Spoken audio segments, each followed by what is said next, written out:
झारखंड की राजधानी रांची में अब तक आपने सुना होगा कि ज़मीन को लेकर जो है अक्सर खून खराबा होते रहा है। लेकिन अगर गैंगवार की बात की जाए तो पहली बार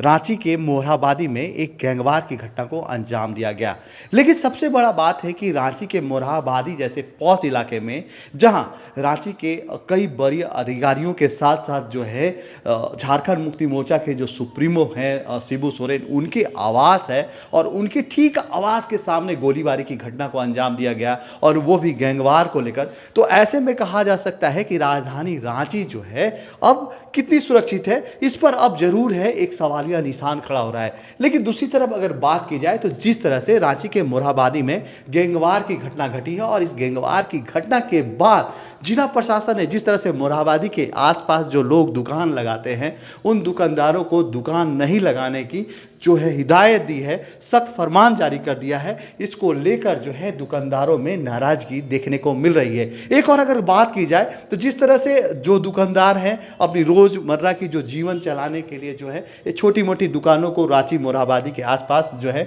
मैदान के आसपास जो है छोटी मोटी दुकान लगाकर अपनी जीविकोपार्जन करते हैं। लेकिन सबसे बड़ी बात है कि जिस तरह से इन दुकानदारों को दुकान नहीं चलाने का आदेश, दुकान बंद रखने का आदेश दिया गया है, तो कहीं ना कहीं ये एक तुगलकी फरमान भी दिखता है। क्योंकि देखिए जिस तरह से गैंगवार की घटना को अंजाम दिया गया, तो ये देखिए प्रशासन की विफलता हो सकती है। प्रशासन की विफलता कहीं ना कहीं इसमें सामने आती है कि आखिर एक पॉश इलाके में, एक रिहायशी इलाके में किस तरह से इस घटना को अंजाम दिया गया। वो भी खुलेआम जो है जो अपराधी थे वो दूसरे को दौड़ा कर जो है काफ़ी देर तक दौड़ाए, और उसके बाद गोलीबारी की घटना को अंजाम दिया। हालांकि गोलीबारी की घटना होने के बाद जिस तरह से मोरहाबादी के इलाके में शांति पसरा हुआ है, दुकानदार जो है, जो दुकानदार वहाँ दुकान चलाते थे उनके दुकानों को बंद कर दिया गया है। अब एक तरह से देखा जाए तो जिस तरह से जिला प्रशासन ने उनको दुकान बंद करने का आदेश दे रखा है, तो वैसे में कहीं ना कहीं यह देखा जा रहा है कि दुकानदारों में नाराजगी देखी जा रही है। और आज इसी को लेकर जो है मोरहाबादी मैदान में जो लोग आसपास जो है उसके जो दुकान लगाते थे,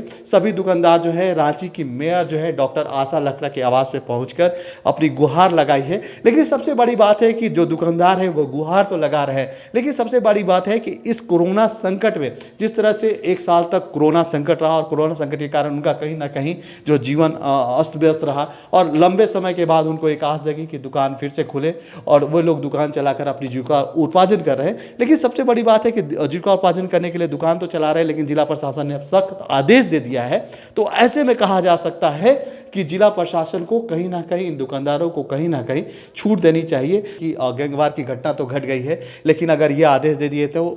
दुकान बंद करने का आदेश दे दिया गया है, तो कहीं ना कहीं इनका जो जीवन जो है वो कहीं ना कहीं आम जनजीवन जो है वो प्रभावित होगा। तो ऐसे में जिला प्रशासन को यह सख्त कदम नहीं उठाना चाहिए। स्वदेश वाणी भी यह गुहार लगाता है कि इस तरह के कदम उठाने से गैंगवार की घटना या आपराधिक घटनाओं में कमी नहीं आएगी। हालांकि कहीं ना कहीं यह पुलिसिया तंत्र की विफलता है, और इस विफलता को रोकने के लिए जिला प्रशासन को प्रयास करना चाहिए। अपने सहयोगी राजेश शर्मा के साथ कुमार कामेश, स्वदेश वाणी, रांची। अगर आप इस चैनल पर नए हैं तो हमारे चैनल को लाइक, शेयर एंड सब्सक्राइब जरूर करें, ताकि आने वाली देश विदेश की खबरें आपको मिलती रहे। स्वदेश वाणी।